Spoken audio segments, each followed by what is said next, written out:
Hello, I'm Dr. Farhana Mann, and this is my Saga Spaces talk.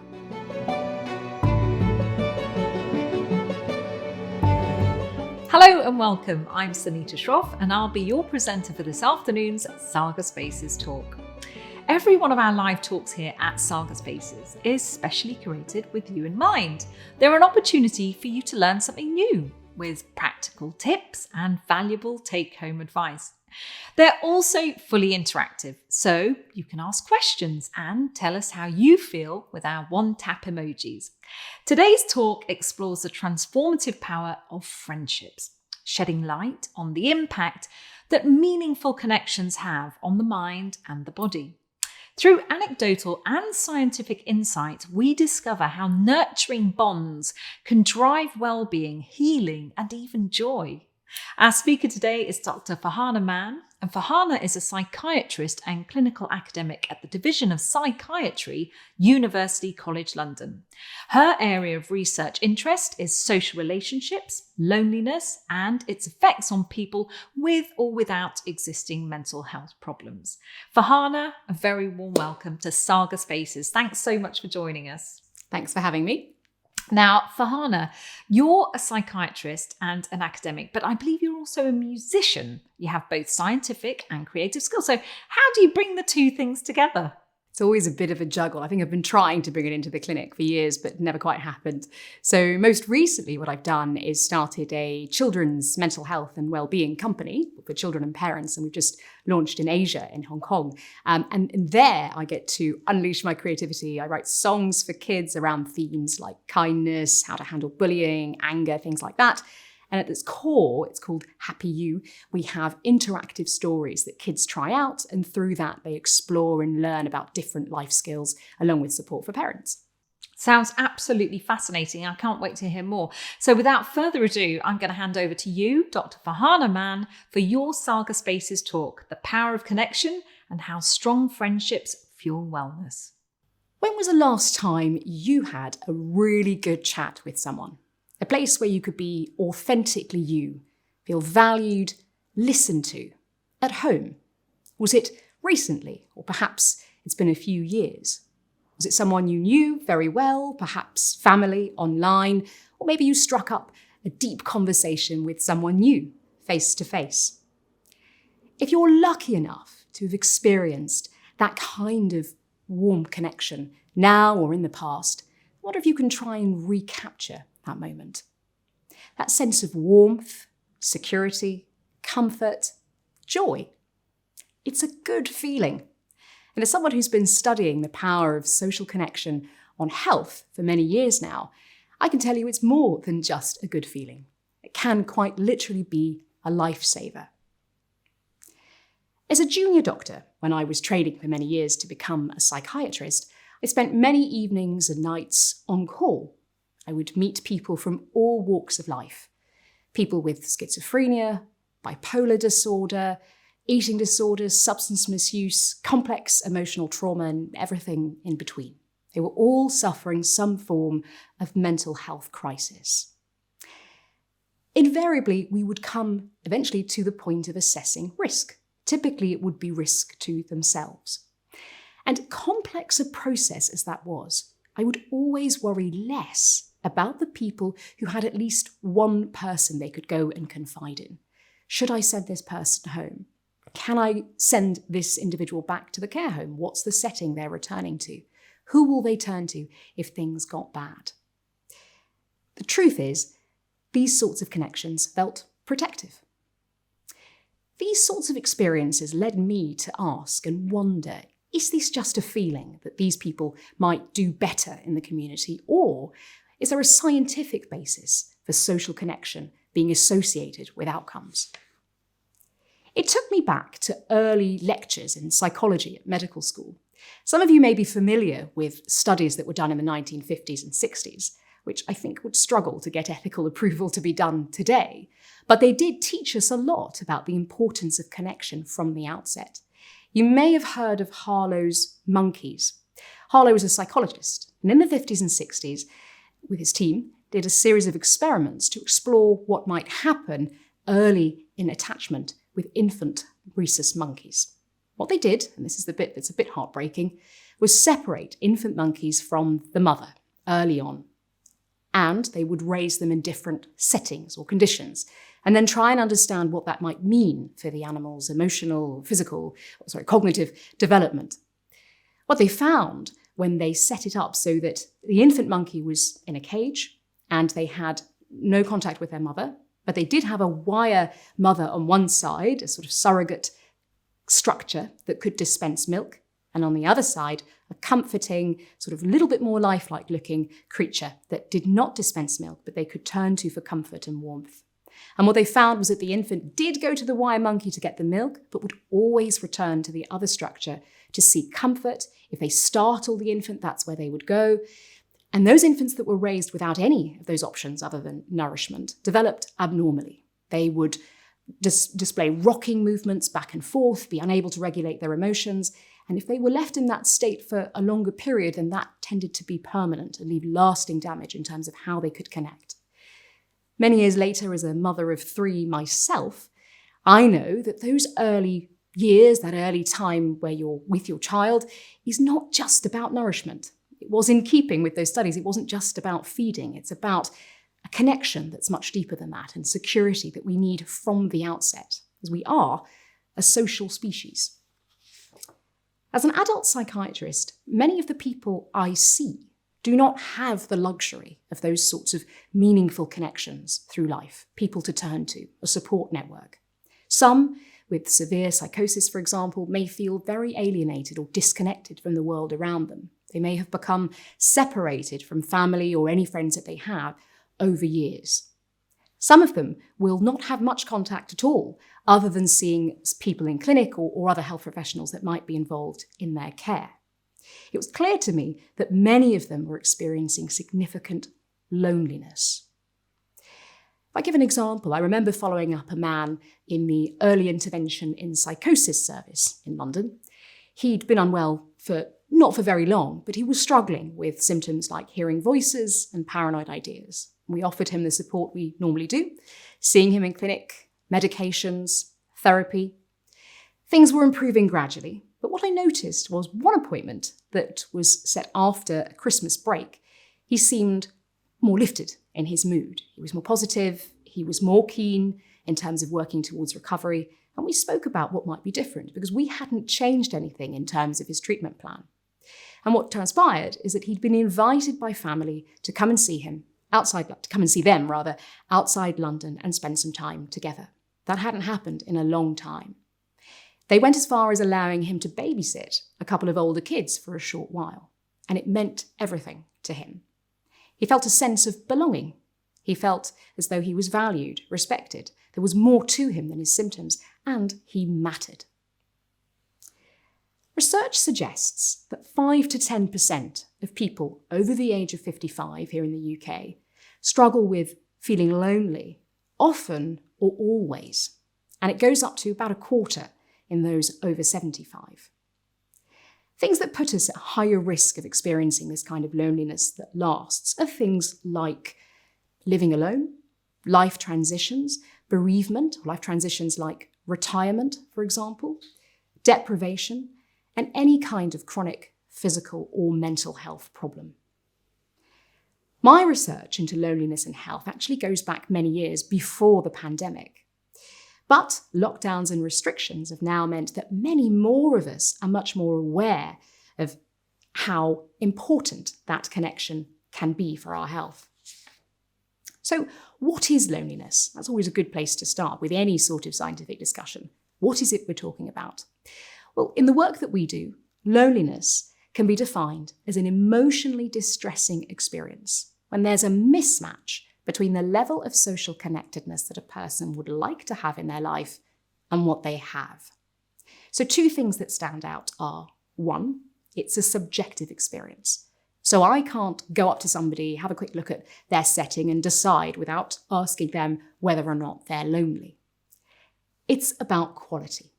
So you can be surrounded by people and objectively look as though you have a lot of potential connections, but still feel lonely. It's about that authentic, meaningful connection, and that's what we try and explore. I could actually spend the entire talk exploring how loneliness relates or doesn't with other related social relationship concepts, and we've written about that. But I think it'd be a better use of our time to focus in on loneliness and what it means for our health.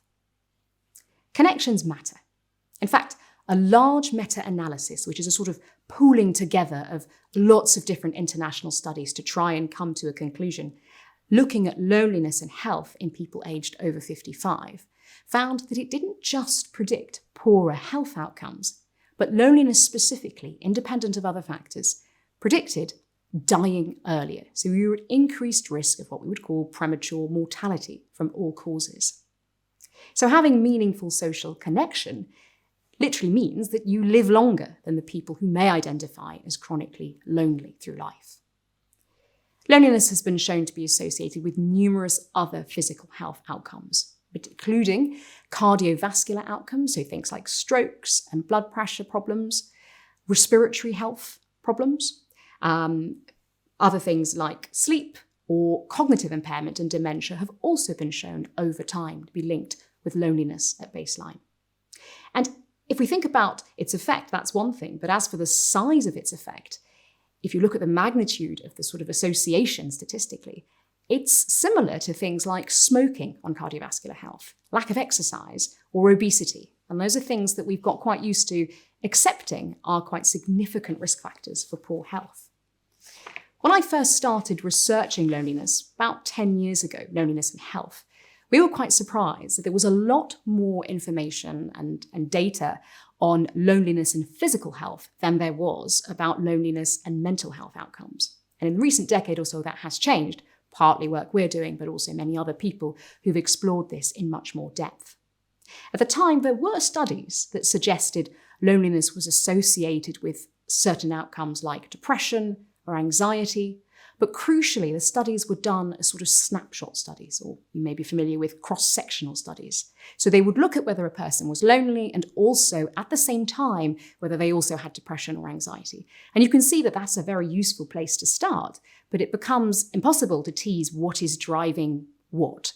Is it that the loneliness is driving the onset of depression, or is it that people who are depressed become withdrawn and therefore become more lonely? And it's not possible to say, really, if you don't measure people and follow them up over time.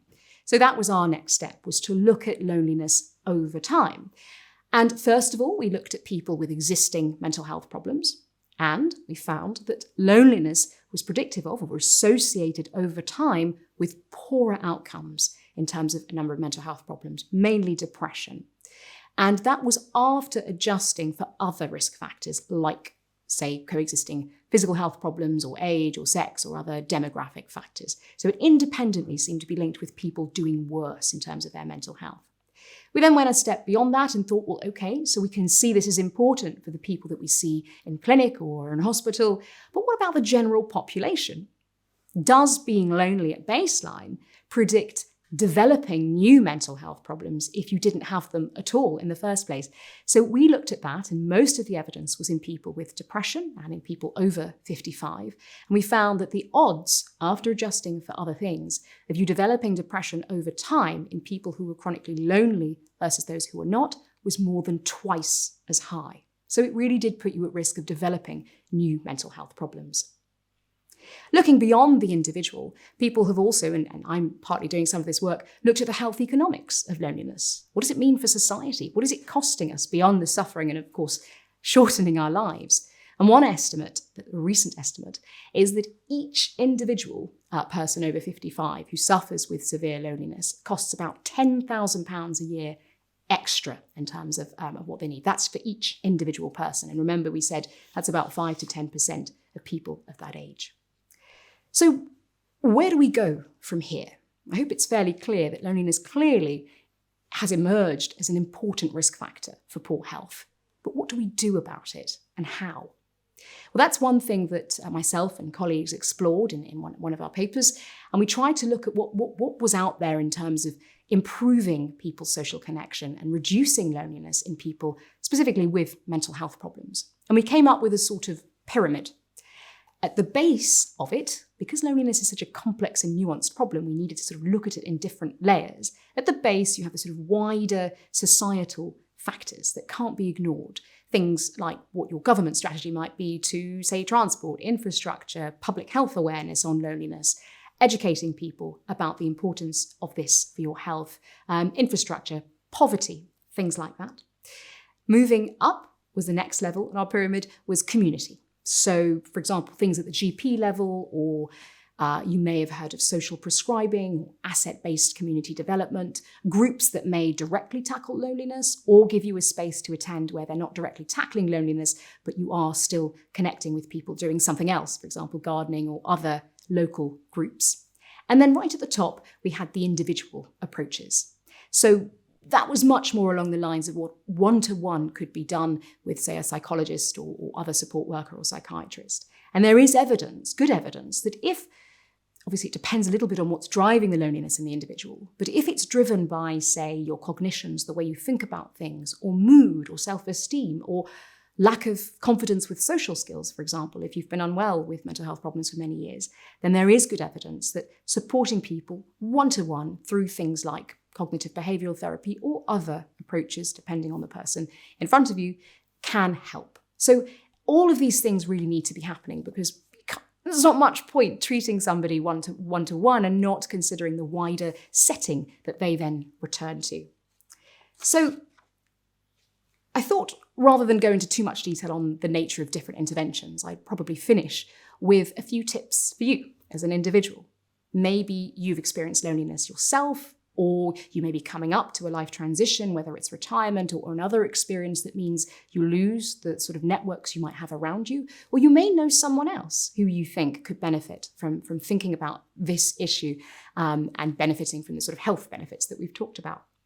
So the first thing I have on the list is make time.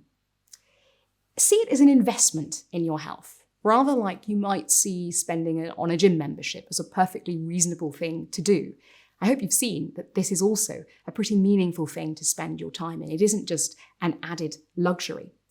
And as I said before, the size of the effect is akin to things like smoking, lack of exercise, etc. So I think we're only just starting to accept that loneliness and social connection is just as important as some of those other things to make time and invest in. The second thing I'd say is reflect on who's around. One thing that can be helpful for people is literally mapping out who you have in your network. If you're struggling to think through where you might draw those connections, reflect on who's already there, whether it's family connections that could be strengthened, or it could be people further out in your network that you might want to pull in or spend more time with. In the sort of innermost circle, if you think of them sort of concentric circles going out, you would have maybe one, if you're fortunate, even more than one, people who can be there when you really need to confide. Say you need to borrow money, or you really need to open up if you're feeling extremely low, or share your deepest secrets with. And that is worth investing in. But just as important, potentially, are those other networks outside that you can kind of reach into. So have a think about who's already there. The next thing I thought would be to highlight that you can start small. There is evidence that micro interactions, or so-called micro interactions, can also be beneficial for well-being, not just for you, but for the person you're interacting with. By which I mean, quite literally, saying hi to a neighbour, person you come across in the street, or a brief interaction with the postman or whoever it is that you're interacting with. And those brief micro interactions can be quite uplifting for you and also for the person. You can imagine if that becomes contagious across the community, it can really lift a level of well-being in your wider neighbourhood. The next thing I thought I'd mention is join groups. So being proactive about joining groups. There's an area of research called social identity research, and that talks about how much of our sense of self and identity we draw from the groups that we belong to. And even if you haven't signed up to anything formally, there's the sense of being British, being a grandparent, being a supporter of a particular football team. They're all group memberships in a way that add to our sense of who we are. And there is evidence that when going through life transitions, those memberships can be shaken up potentially. Say you draw your identity a lot from your professional group and then you retire. It can shake things up. So have a think about whether there are groups you can join where you can find sort of mutually useful, beneficial connections. They don't have to be super deep, but they can really strengthen your sense of self-worth and also give you a wider pool to draw on for social support. Sixth point I make is a little bit obvious, but look after yourself. And I don't mean that in a sort of patronizing fashion, but the best chance you have of succeeding in building new connections, perhaps, is if you have a strong sense of your own self-worth and you bring that into the connection. So look after yourself, by which I mean, if you do suffer from mental health problems like depression or other issues, it is certainly worthwhile and will likely improve your chance of building those connections if you get that treated or get the support that you need. And remember, it's never too late to build connections. I know there are myths around that some people say that you ought to have made all your friends in your 20s or your 30s, what were you doing? And it's ridiculous. We change so much, we evolve, we develop, and through our 50s, 60s, 70s and beyond, we have so much wider an array and pool of people that we can probably connect with and share with and have a stronger sense of our own sense of our kind of core beliefs and what drives us. So it really can be a great time to form deep and even more meaningful connections at any of those points in life. And the final thing I thought I'd mention is get out into nature, if at all possible. There is growing evidence, and I recently co-authored a paper about loneliness and access to green space, and being out in nature specifically, even just 2 hours in a week, not all in one go either, can really enhance your sense of mental and physical well-being, and it may also give you a chance to connect. But even if you're doing it on your own, there are health benefits from that. So I'm not sure you can remember all those points, but hopefully you can have a look later and have a think about which of those might resonate and could be helpful for you. To sum up, I'm hopeful that the very powerful impact of positive, meaningful social connection on our health is something that more and more of us are aware of and can therefore prioritise. In the UK, we are in fact the first country in the world to have got a loneliness minister. So I'm hopeful that a lot of the science will feed into meaningful kind of change and change in policy. And I'm glad and proud that we are partly feeding into that, but we have a long way to go. I'm confident that even small shifts to make more of the positive connections that you have in your life and in your wider community could have a really beneficial effect on the wider world. So good luck, and thank you for listening. Thank you so much, Farhana, for your fascinating talk today. It was absolutely brilliant. And thank you to our audience members, as always, for watching. I hope you'll join us again soon for another Saga Spaces talk. Bye-bye for now.